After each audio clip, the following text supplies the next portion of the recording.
Gracias, gracias, gracias.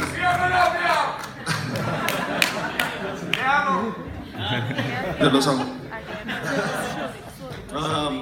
Okay, so this is just to give you like a good update of what Cultivando Futuro managed to accomplish in the last year. So, do I have a clicker or something?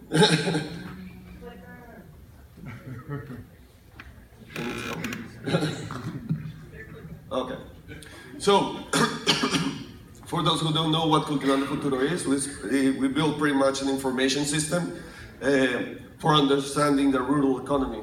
So, next. So in this system, we collect, we organize, and we deliver key information to smallholder farmers and to the organizations that support them.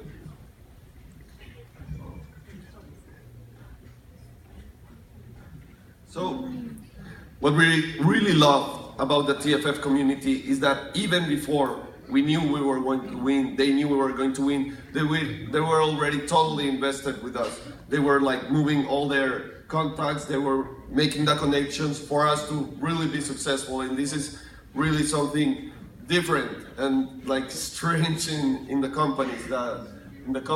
So with their help, we managed to get into the Good Kitchen Accelerator. This was happening the day of the event. Even before we had the prize, we were already signing with them. And this was possible thanks to the work of Jared and Christine, of course.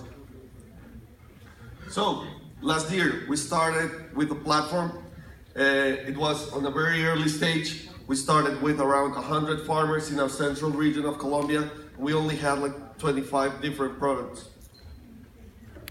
This is this year. Now we have a reach in the whole country. We have around 1,500 farmers, 75 different products, and we can pretty much find produce on any type of ecosystem in the country. This is really amazing, and it was like a lot of work to do this last year. So how did we do it?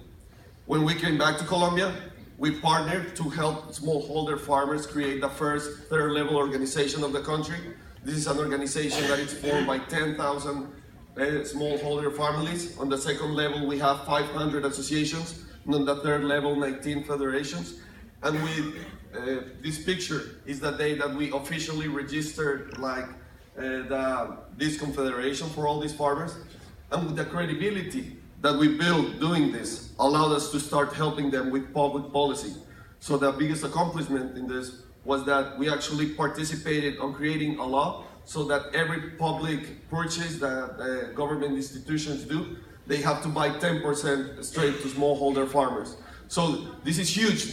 We don't even know how to quantify it. I don't think we will have the resources soon enough to really know how much this is going to benefit smallholder farmers.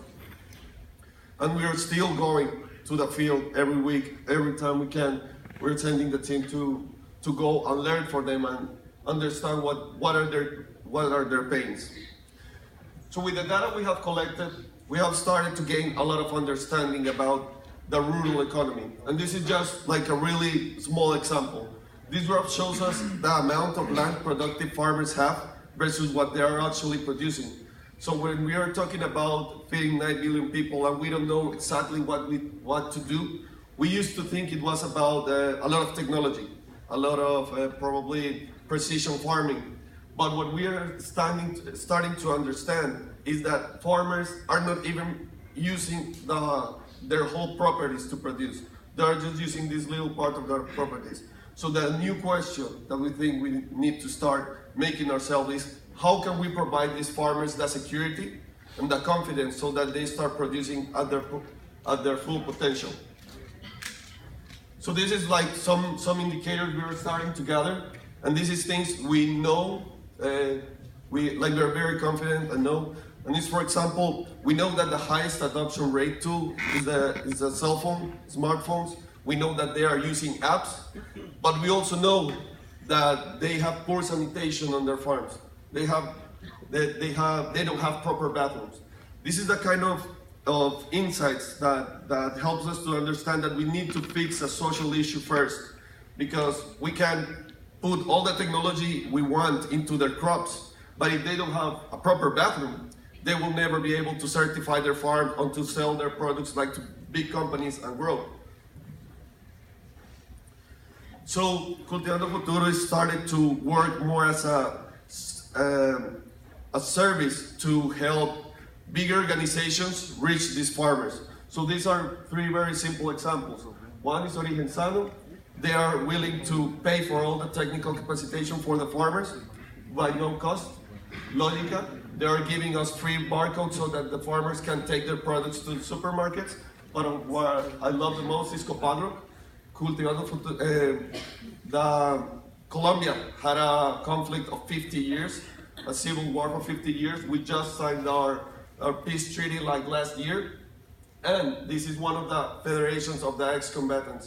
So we're going to test the technology with them, and in a year, if it's successful, we're going to deploy it to all the organizations that these people are making to reincorporate into society. Yeah, the team's still running strong, and there's like a very important thing, and this is what can we give back to the TFF community.